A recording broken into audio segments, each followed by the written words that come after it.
नजरें बनी रहेंगी। 3 बड़े मामलों पर सुप्रीम कोर्ट का फैसला आना है आज। हर मामले पर पूरे देश की नजर है। 2 सबसे बड़े मामले जो कि राजनीति से जुड़े हुए हैं, जबकि एक मामला लोगों की आस्था और विश्वास से जुड़ा है। पहला मामला राहुल की राजनीतिक बयानबाजी का है, जिस पर उनको बीजेपी सांसद मीनाक्षी लेखी ने घेर लिया और सुप्रीम कोर्ट में चुनौती दी।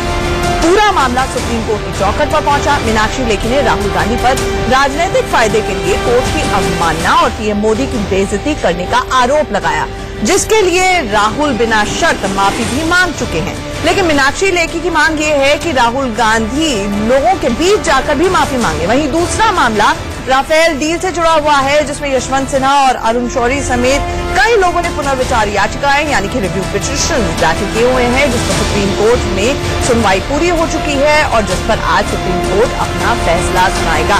तीसरी खबर, सबसे बड़ी खबर लोगों की आस्था से जुड़ी है। सबरीमला मंदिर में हर आयु वर्ग की महिला को पूजा की इजाजत मिले या ना मिले, इस पर आज फैसला आएगा। तो यही 3 खबरों पर हमारी नजर बनी रहेगी। आपको बता दें, आज देश भर की निगाहें सुप्रीम कोर्ट पे रहने वाली हैं। 3 बड़ी खबरें। एक, राहुल गांधी का चुनाव के बीचों बीच जब मामले में सुप्रीम कोर्ट में एक पिटीशन दाखिल किया गया, बाहर आकर सुप्रीम कोर्ट को एट्रीब्यूट करना और सुप्रीम कोर्ट के हवाले से अपना नारा बुलंद करने की कोशिश करना कि सुप्रीम कोर्ट ने कहा है चौकीदार चोर है, जबकि सुप्रीम कोर्ट ने साफ कहा कि हमने ये कहीं पर नहीं कहा है। इसको लेकर पहले खेद जताया राहुल गांधी ने, उसके बाद माफी मांग ली। तो क्या राहुल गांधी की माफी आज मान ली जाएगी कोर्ट द्वारा? माफ कर देगा सुप्रीम कोर्ट उन्हें? एक तो ये फैसला।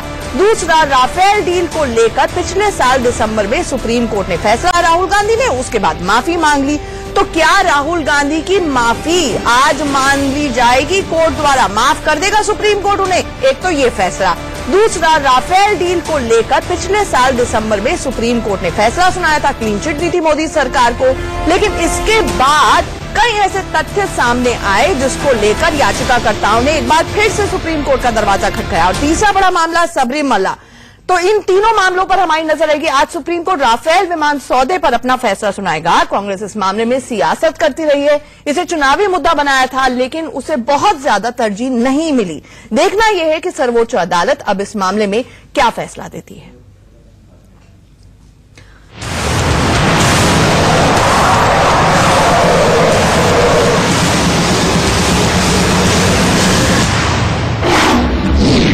राफेल पुनर्विचार याचिका पर आने वाला है फाइनल फैसला।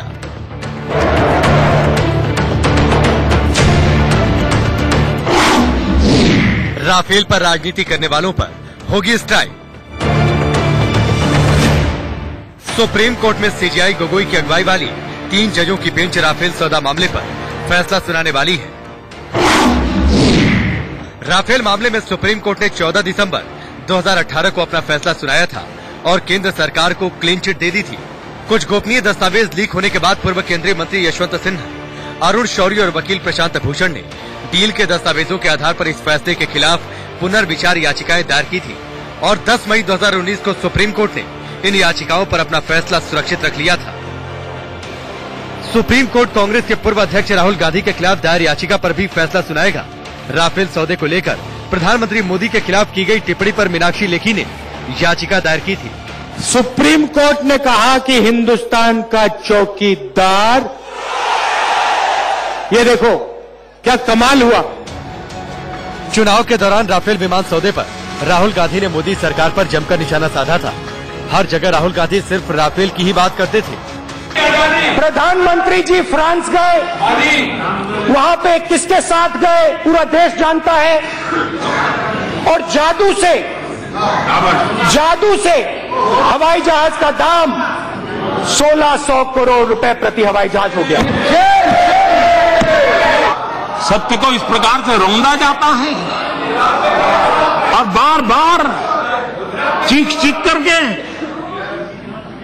देश को गुमराह करने का काम, और इन्हीं विषयों पर, देश की सुरक्षा से जुड़े हुए विषयों पर ही इस प्रकार से खेल खेले जाते हैं। ये देश कभी माफ नहीं करेगा। अब राफेल पर फाइनल फैसला आने वाला है और उम्मीद है कि इसके बाद राफेल पर राजनीति बंद हो जाएगी। Bureau report, India news. और हमारे साथ हमारे सहयोगी आशीष सिन्हा सीधे कोर्ट रूम से जुड़ रहे हैं। आशीष, बहुत बड़ा फैसलों का दिन है। सबसे पहले तो हमारे दर्शकों की सहूलियत के लिए बता दीजिए कि क्रम क्या रहेगा फैसलों का और सीरियल ऑर्डर क्या होने वाला है। देखिए आंचल, सबसे पहले सुप्रीम कोर्ट सबरीमाला पर फैसला सुनाएगा, उसके बाद राफेल को लेकर जो पुनर्विचार याचिकाएं दाखिल की गई हैं उस पर, और तीसरा जो फैसला होगा वो मीनाक्षी लेखी की जो याचिका है जिसमें राहुल गांधी के खिलाफ कोर्ट की अवमानना के तहत मुकदमा चलाने की मांग की गई है, उस पर फैसला सुनाएगा। सबसे बड़ा फैसला होगा सबरीमाला का, क्योंकि एक तरफ धर्म है, आस्था है, विश्वास है, परंपरा है, तो दूसरी तरफ संविधान के अनुच्छेद 15 है और 17 है। 15 लिंग के आधार पर भेदभाव की मनाही करता है, 17 छुआछूत की मनाही करता है, और एक तरफ आर्टिकल 25 है जो धार्मिक स्वतंत्रता की सबको इजाजत देता है। मामले की सुनवाई के दौरान के पराशरन जो सीनियर एडवोकेट हैं, उन्होंने कहा था कि आर्टिकल 15 यानी लिंग के आधार पर भेदभाव यहां पर लागू नहीं होगा, क्योंकि केवल पब्लिक जो फोरम है वहां पर लागू हो सकता है, ये धार्मिक स्वतंत्रता का मामला है। फिर जस्टिस नरीमन ने यह पूछा कि यहां पर छुआछूत क्या माना जाएगा, क्योंकि यहां पर 10 से लेकर 50 साल तक की जो महिलाएं हैं, जो नीची जाति की हैं, उनको भी नहीं जाने दिया जाता। तब उन्होंने कहा कि यहां पर यह भी लागू नहीं होगा, क्योंकि भगवान जो है यहां पर वो बाल रूप में है, इसलिए वहां पर इजाजत नहीं दी जा सकती, जो ब्रह्मचारी है, माफ करिएगा। दूसरा जो सबसे इंपॉर्टेंट फैसला है वो राफेल आशीष, एक एक करके स्टेप वाइज चलते हैं। सबरीमाला पर अभी कुछ देर पहले हमारे पास एक रिएक्शन भी आया है मंदिर विवाद को लेकर, लोगों की अलग अलग प्रतिक्रियाएं आई हैं, पहले वो सुन लेते हैं, फिर आपके पास लौटती हूं आशीष। सुप्रीम कोर्ट को के अटेंशन में लाया है, एक पॉजिटिव का उम्मीद रखता हूं। अगर नहीं आया तो भी हम एक जल्लीकट्टू मॉडल प्रोटेस्ट करेंगे पीसफुली गांधीयन तरीके से, और होपफुली एक ऑर्डिनेंस न्यू लॉ के लिए कोशिश करेंगे। 2018 में जो सुप्रीम कोर्ट का निर्णय आया था, हमें लगता है कि आज का जो निर्णय है वो बहुत महत्वपूर्ण निर्णय है, क्योंकि और हमें पूरी तरह उम्मीद है कि सुप्रीम कोर्ट जो है 2018 का जो निर्णय है वही कंटिन्यू रख सकती है, क्योंकि ये महिलाओं के अधिकार की लड़ाई है, और आज का जो निर्णय आएगा तो वो वुमेन एम्पावरमेंट के लिए बहुत बड़ा कदम हो सकता है। जिस तरीके से आशीष, मुझे तुरंत बताएं, पिछले साल सितंबर में ये फैसला आया था और आज तक क्या हालात जमीन पर बदले हैं, क्योंकि 99% पुनर्विचार याचिकाएं तो डिसमिस होती है कोर्ट में, तो कोई नए तथ्य आए इस दौरान सबरीमाला की हियरिंग में? देखिए, सबरीमाला की हियरिंग में फिर वही चीजें रिपीट की गई जो मुख्य मामले की सुनवाई के दौरान कही गई थी। जब 4:1 का जो फैसला आया था पिछले साल सितंबर में, धर्म, आस्था, विश्वास और परंपरा की बात की गई, तो सुप्रीम कोर्ट संविधान के अनुच्छेद 15, 16 और 25 की बात कर रहा था। बेहद दिलचस्प होगा, क्योंकि राम जन्मभूमि मामले में जो सुप्रीम कोर्ट का फैसला आया है संविधान पीठ का, उससे सबरीमाला के जो डिवोटीज हैं उनमें बहुत ज्यादा उम्मीद जगी है। जब कोर्ट ये मान सकता है कि वहां पर भगवान राम का जन्म हुआ था हिंदुओं की आस्था को देखते हुए, तो आखिर सबरीमाला में हमारी परंपरा को कोर्ट सही क्यों नहीं मान सकता, क्योंकि हमारी परंपरा केवल 10 या 20 साल की नहीं है, 800 सालों से ये परंपरा चल रही है। तो राम जन्मभूमि मामले में जो सुप्रीम कोर्ट की संविधान पीठ का फैसला आया था, उसको यहां पर नजीर बनाने की कोशिश की जा रही है। चूंकि मामले की सुनवाई पूरी होकर फैसला सुरक्षित हो चुका था, लिहाजा उन्हें उम्मीद है कि फैसला उनके हक में जाएगा और सुप्रीम कोर्ट अपने आदेश पर पुनर्विचार करेगा।